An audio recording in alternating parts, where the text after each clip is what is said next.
완벽한 하루였습니다. 맑은 가을 하늘 아래 한 남자는 인생을 건 프로포즈를 준비하고 있었죠.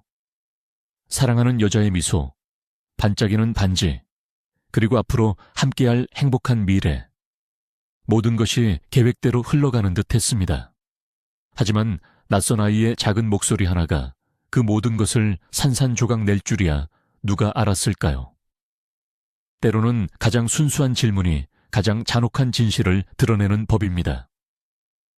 오늘 여러분께 들려드릴 이야기는 한 아이의 등장으로 인해 송두리째 흔들린 두 남녀의 운명, 그리고 그들이 마주해야 했던 가슴 아픈 비밀에 대한 기록입니다.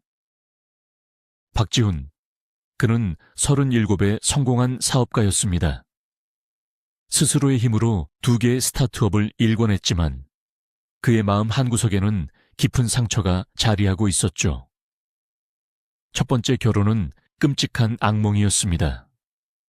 아이를 그토록 원했던 그와 달리 그의 전 아내는 화려한 삶을 위해 몰래 아이를 지웠습니다. 배신감에 몸서리치던 그는 다시는 누구도 믿지 않으리라 다짐했습니다. 그런 그의 얼어붙은 마음에 스며든 사람이 바로 김수진이었습니다. 32살의 그녀는 어딘가 모르게 깊은 슬픔을 간직한 눈을 하고 있었지만 누구보다 따뜻한 마음을 가진 여자였습니다. 1년간의 만남 끝에 지훈은 다시 한번 용기를 내기로 결심했습니다. 하지만 그는 수진의 과거에 대해서는 아는 것이 거의 없었습니다. 그녀가 왜 항상 아이들을 볼 때마다 슬픈 표정을 짓는지, 그녀의 마음속 깊은 곳에 어떤 비밀이 잠들어 있는지 지훈은 전혀 알지 못했습니다. 석촌호수의 오후는 평화로웠다.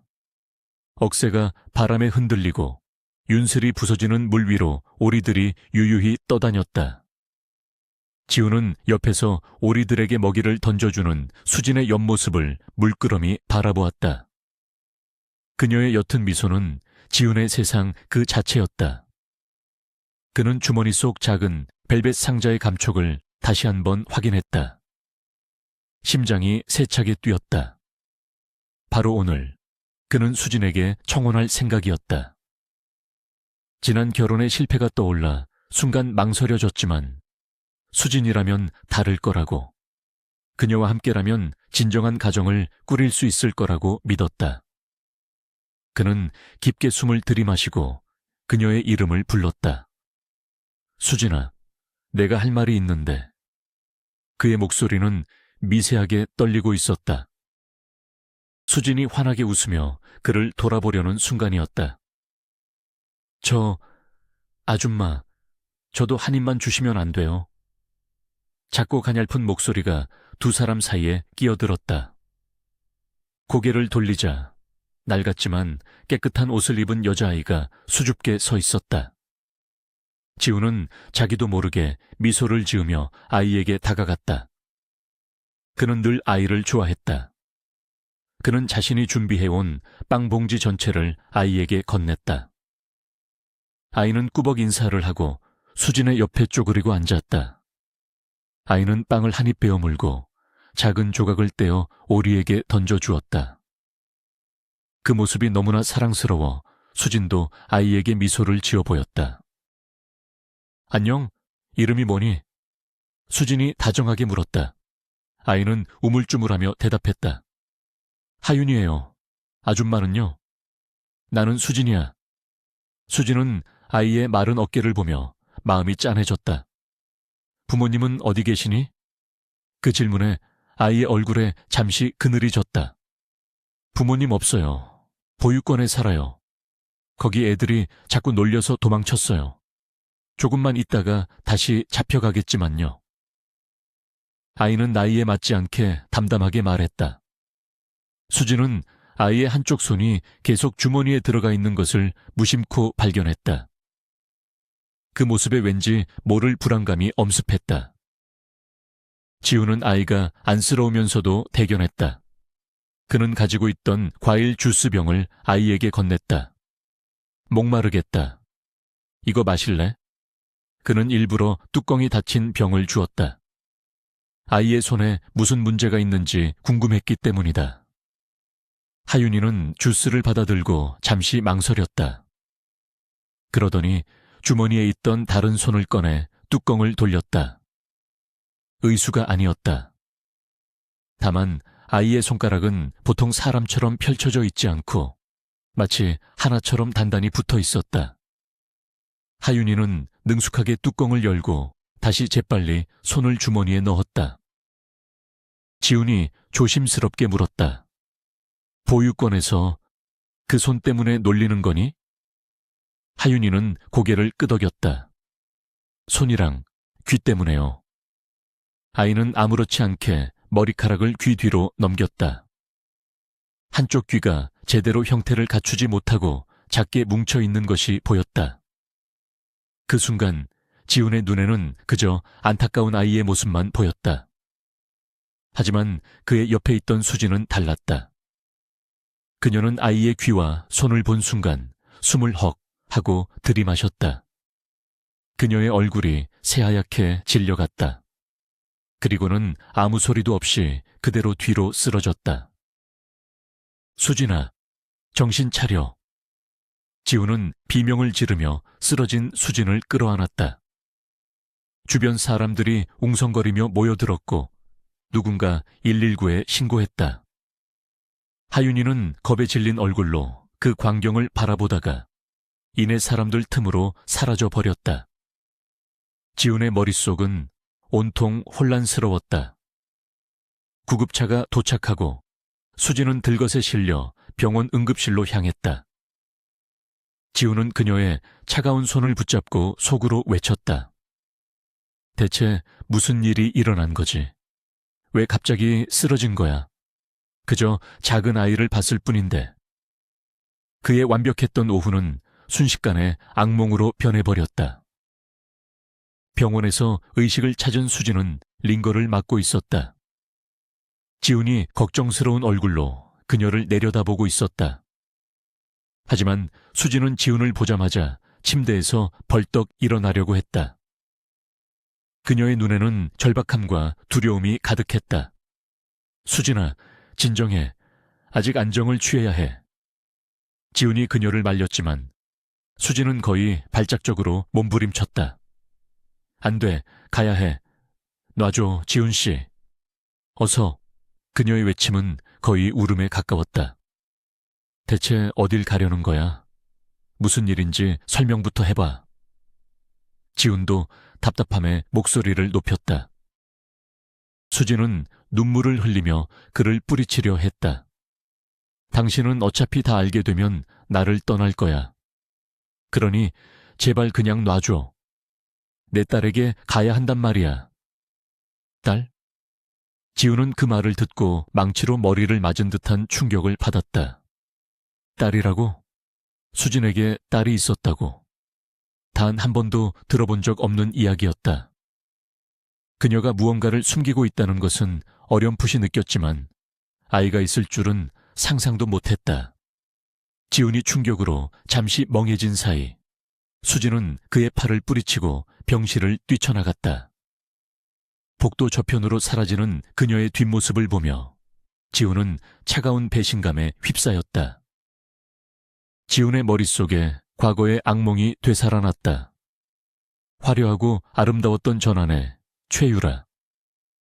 그녀는 언제나 완벽한 몸매와 외모를 유지하는 데 집착했다. 지훈은 아이를 원했지만 그녀는 번번이 아직 때가 아니야 라며 말을 돌렸다. 7년의 결혼 생활 동안 아이가 생기지 않자 지훈은 혼자 병원을 찾아갔다. 그리고 그곳에서 우연히 의사가 된 오랜 친구를 만났다. 친구는 충격적인 사실을 털어놓았다. 유라가 그 병원에서 2번이나 임신 중절 수술을 받았다는 것을. 그것도 지훈 몰래. 그날 밤 지훈은 분노와 배신감에 치를 떨었다. 친구들과 파티에 간다며 늦는다는 유라의 문자를 받고 그는 즉시 그녀의 카드를 정지시켰다. 1시간 뒤 유렉에서 불같이 화를 내는 전화가 걸려왔지만 그는 받지 않았다. 술에 취해 택시를 타고 집에 돌아오자 분노에 찬 유라가 그를 기다리고 있었다. 당신 미쳤어. 왜 카드를 막아? 친구들 앞에서 창피해 죽는 줄 알았다고. 그녀의 뻔뻔한 태도에 지우는 마지막 남은 이성의 끈을 놓아버렸다. 그는 차갑게 말했다. 짐 싸. 당장 이 집에서 나가. 뭐? 당신 제정신이야? 유라는 어이없다는 듯 그를 쳐다보았다. 지우는 그녀의 눈을 똑바로 보며 말했다. 내가 그렇게 원하는 아이를 당신이 몰래 2번이나 지웠다는 걸 알게 됐어. 유라의 얼굴이 하얗게 질렸다. 그녀는 잠시 당황하더니 이내 악을 썼다.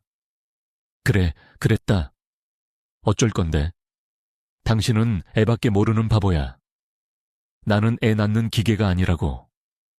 내 인생을 즐기고 싶단 말이야. 그 말을 끝으로 지훈의 첫 결혼은 파멸을 맞았다. 그리고 지금 수진의 딸이라는 단어가 그 끔찍한 기억을 다시 끄집어내고 있었다. 그녀도 유라처럼 자신을 속인 걸까? 수진은 병원을 뛰쳐나와 무작정 택시를 잡았다. 그녀는 기사에게 근처에 있는 보육원의 이름을 댔다. 하윤이가 그곳 아이일 거라는 확신이 들었다. 차창 밖으로 스쳐 지나가는 도시의 불빛을 보며 그녀는 잊고 싶었던 과거를 떠올렸다. 6년 전 그녀는 재벌 2세인 이강민과 결혼했다. 강민은 모든 것이 완벽해야 하는 남자였다. 아내도 집도 그리고 앞으로 태어날 아이까지도. 임신한 수진의 몸이 변해가자 그는 노골적으로 혐오감을 드러냈다. 그런 몸으로 밖에 나가지 마. 뚱뚱하고 꼴 보기 싫어. 그의 폭언은 날이 갈수록 심해졌다. 출산일이 다가왔고 수진은 끔찍한 진통 끝에 딸을 낳았다. 아이가 태어난 직후 의사들이 수군거리는 소리가 들렸다.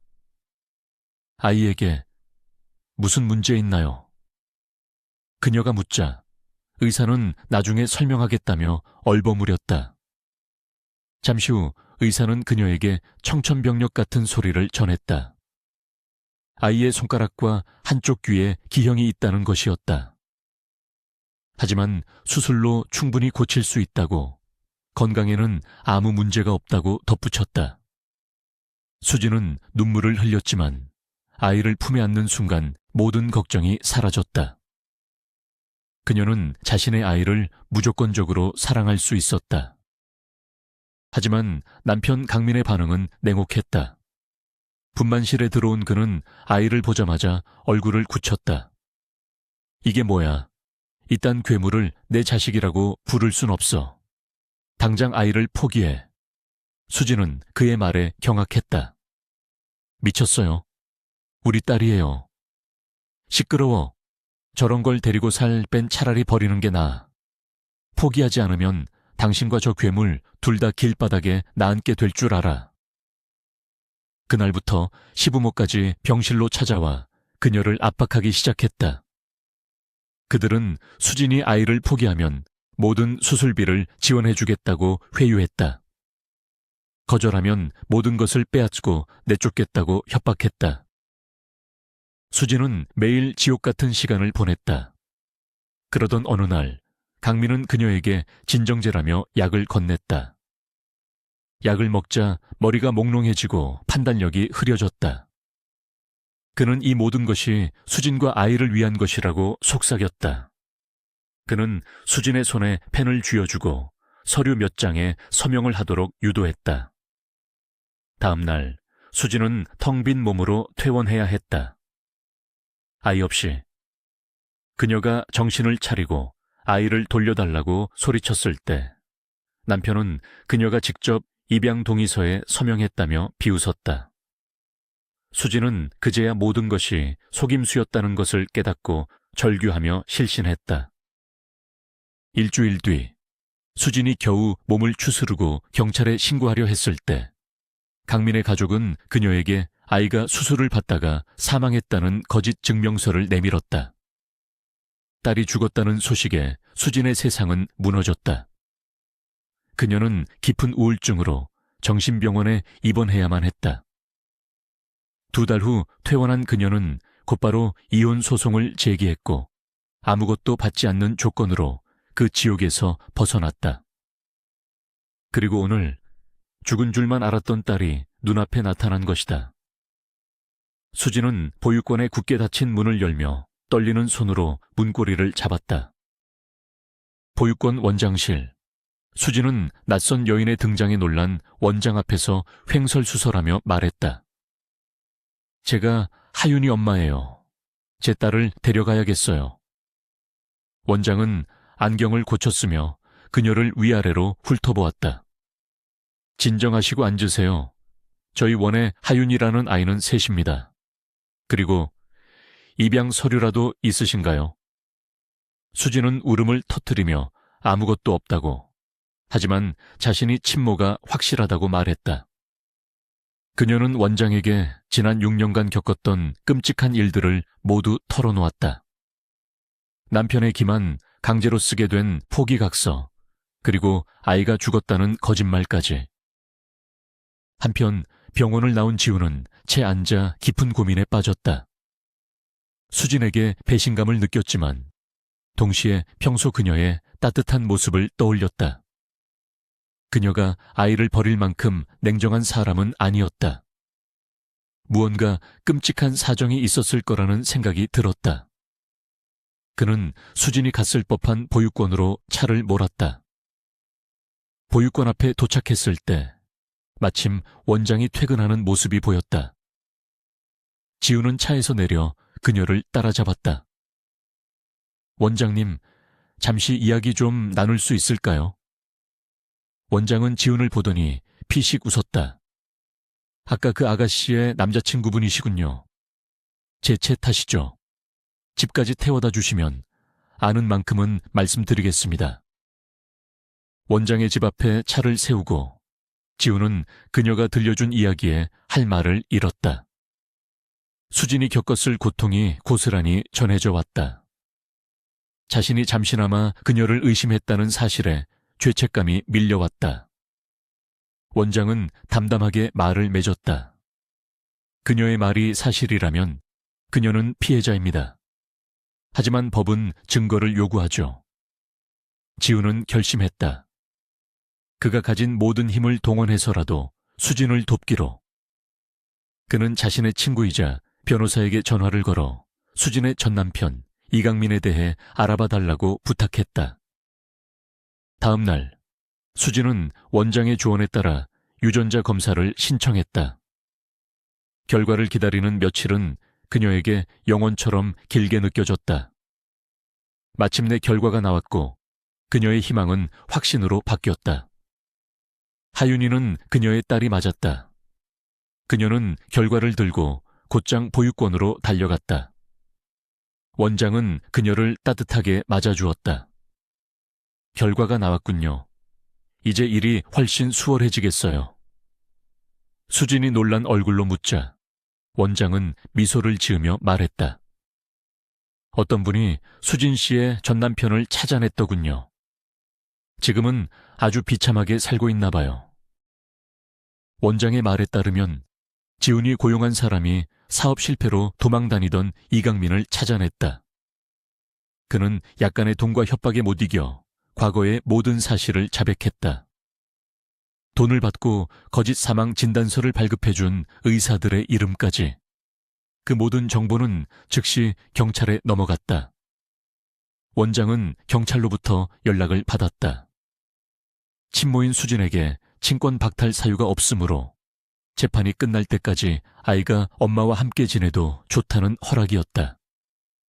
수진은 이 모든 것을 도와준 익명의 은인에게 눈물로 감사했다. 그 사람이 지훈일 것이라고는 감히 상상하지 못했다. 원장은 수진의 손을 잡고 하윤이가 있는 생활관으로 향했다. 아이에게는 아직 아무 말도 하지 않았어요. 헛된 희망을 주고 싶지 않아서요. 문이 열리자 수많은 아이들의 눈이 두 사람에게 쏠렸다. 하윤아, 이리 좀 와보렴. 원장의 부름에 하윤이가 침대에서 뛰어내려왔다. 아이는 수진을 보더니 경계하는 눈빛을 보냈다. 저번에 호수에서 기절했던 아줌마다. 왜 왔어요? 아이의 뾰족한 말에 수진의 가슴이 아팠다. 하윤아, 널 만나러 왔어. 와요. 아이의 눈에는 의심이 가득했다. 내가 무서워서 도망간 거 아니었어요? 아니야, 하윤아. 무서워서가 아니라 너무 기뻐서 그랬어. 널 찾았다는 기쁨에. 수진은 아이 앞에 쪼그려 앉아 눈을 맞췄다. 원장이 부드럽게 말을 거들었다. 하윤아, 수진 이모가 며칠 동안 하윤이를 집에 데려가서 함께 지내고 싶대. 같이 가볼래? 하윤이는 잠시 망설였다. 아무도 자신을 집에 데려간 적이 없었다. 다른 아이들은 주말마다 좋은 옷을 입고 떠났지만 자신은 늘 혼자였다. 아이는 고개를 끄덕였다. 갈래요. 수진은 하윤이의 손을 잡고 보육원을 나섰다. 아이의 작은 손이 너무나 차가웠다. 그녀는 택시를 타고 자신의 작은 오피스텔로 향했다. 지난 며칠간 그녀는 딸을 맞이할 준비를 했다. 집은 온갖 음식과 간식으로 가득했고 거실 한쪽에는 하윤이 키만한 커다란 인형이 놓인 작은 침대가 새로 놓여 있었다. 하윤이는 현관에 들어서자마자 얼어붙었다. 우와, 여기 정말 예쁘다. 아이는 조심스럽게 집 안을 둘러보았다. 수진은 미소 지으며 말했다. 자, 이건 네 잠옷이야. 갈아입고 나오렴. 내일은 예쁜 옷 사러 가자. 분홍색 토끼 잠옷으로 갈아입은 하윤이는 인형에게서 눈을 떼지 못했다. 이거 내 인형이에요. 그럼 만져봐도 되고 같이 놀아도 돼. 하윤이는 조심스럽게 인형을 껴안았다. 수진은 그 모습을 보며 조용히 저녁을 준비했다. 잠시 후 식탁에 앉은 하윤이는 음식을 허겁지겁 먹었다. 수진은 아이가 진정될 때까지 아무 말도 하지 않았다. 식사가 끝날 무렵 하윤이가 물었다. 아줌마는 왜 나를 선택했어요? 예쁘고 건강한 애들도 많은데. 수진은 진실을 말해야 할 때라고 생각했다. 하윤아, 아줌마가 아니라 엄마라고 불러줄래? 수진의 말에 하윤이는 눈을 동그랗게 떴다. 사실은 6년 전에 엄마가 널 낳았어. 그런데 아주 나쁜 사람들이 엄마한테 네가 죽었다고 거짓말을 했어. 엄마는 정말 그런 줄 알고 계속 슬퍼하며 살았어. 그러다 며칠 전에 널 만난 거야. 너는 죽은 게 아니었어. 내 딸 하윤이었던 거야. 하윤이는 씹던 것을 멈추고 수진을 빤히 쳐다보았다. 이내 아이의 눈에서 눈물이 뚝뚝 떨어졌다. 엄마? 진짜 우리 엄마예요? 아이는 의자에서 뛰어내려와 수진의 목을 끌어안았다. 엄마가 날 찾아낼 줄 알았어. 그날 밤 하윤이가 잠든 후 수진은 조용히 아이의 손과 귀 사진을 찍었다. 그녀는 노트북을 켜고 국내 최고의 성형외과들을 검색하기 시작했다. 여러 병원에 메일을 보냈지만 돌아온 답변 속 수술비는 그녀가 감당하기 힘든 액수였다. 하지만 수진은 포기하지 않았다. 대출을 받아서라도 과거에 받았던 얼마 안 되는 귀금속을 팔아서라도 반드시 딸의 상처를 치료해주겠다고 다짐했다. 며칠 후 수진과 하윤이는 함께 쿠키를 만들고 있었다. 온 부엌과 두 사람의 얼굴은 밀가루 범벅이 되었지만 웃음소리는 끊이지 않았다. 그때 초인종이 울렸다. 문을 열자 문 앞에는 지훈이 서 있었다. 그는 밀가루를 뒤집어 쓴 수진과 하윤이를 보고 놀란 표정을 짓다가 이내 큰 소리로 웃음을 터뜨렸다. 아이들도 그의 모습에 까르르 웃음을 터뜨렸다. 지훈은 어색하게 집 안으로 들어와 부엌의 난장판을 보았다. 그는 말없이 외투를 벗고 소매를 걷어붙였다. 우리 어머니가 동네에서 제일 가는 제빵 사셨지. 내가 좀 도와줄까? 그는 능숙하게 반죽을 정리하고 아이와 함께 쿠키를 구웠다. 그날 저녁 세 사람은 처음으로 함께 식사를 했다. 마치 오랫동안 함께해온 가족처럼. 하윤이가 잠든 후 두 사람은 부엌 식탁에 마주 앉았다. 정적이 흘렀다. 먼저 입을 연 것은 지훈이었다. 수진아, 미안해. 내게 그런 아픈 과거가 있는 줄도 모르고 잠시나마 널 의심했어. 수진은 고개를 저었다. 아니에요. 제가 미리 말했어야 했어요. 그리고 이젠 우린 함께할 수 없어요.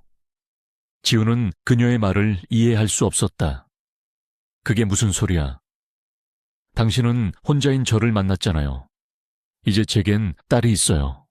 게다가 아픈 아이고요. 당신에게 짐이 되고 싶지 않아요. 지훈은 그녀의 말에 허탈한 웃음을 지었다.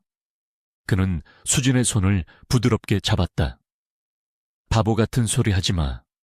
내가 사랑하는 건 김수진 당신이야.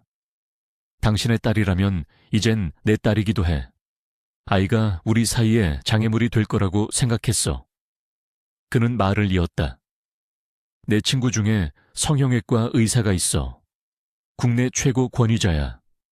그 친구가 우리 하윤이 문제, 자기가 책임지고 해결해 주겠다고 하더군. 우리 하윤이 문제라는 그의 말에 수진의 눈에서 눈물이 흘러내렸다. 그녀는 깨달았다. 이 남자는 그녀의 과거와 상처, 그리고 그녀의 딸까지도 모두 끌어안아줄 준비가 되어 있다는 것을. 진정한 사랑과 가족은 그렇게 시작되고 있었다. 한 남자의 굳게 닫혔던 마음의 문이 열리고 한 여자는 잃어버렸던 삶의 전부를 되찾았습니다. 그리고 한 아이는 그토록 원했던 따뜻한 가정을 얻게 되었습니다. 석촌호수에서의 우연한 만남은 세 사람의 운명을 영원히 바꾸어 놓았습니다. 지훈과 수진, 그리고 하윤이는 진정한 가족이 되어 서로의 상처를 보듬으며 새로운 삶을 시작했습니다. 수진의 전남편과 그를 도왔던 이들은 자신들의 죄에 대한 대가를 치르게 되었죠. 이들의 이야기는 우리에게 진정한 사랑이란 상대방의 과거와 아픔까지도 모두 끌어안는 것임을 보여줍니다. 오늘 이야기가 여러분의 마음에 작은 울림을 주었다면 좋겠습니다. 여러분의 생각은 어떠신가요? 만약 당신이 지훈의 입장이었다면 수진의 비밀을 알게 되었을 때 어떻게 행동했을 것 같나요? 여러분의 소중한 의견을 댓글로 남겨주세요. 영상이 마음에 드셨다면 좋아요와 구독, 알림 설정도 잊지 마세요. 시청해주셔서 감사합니다.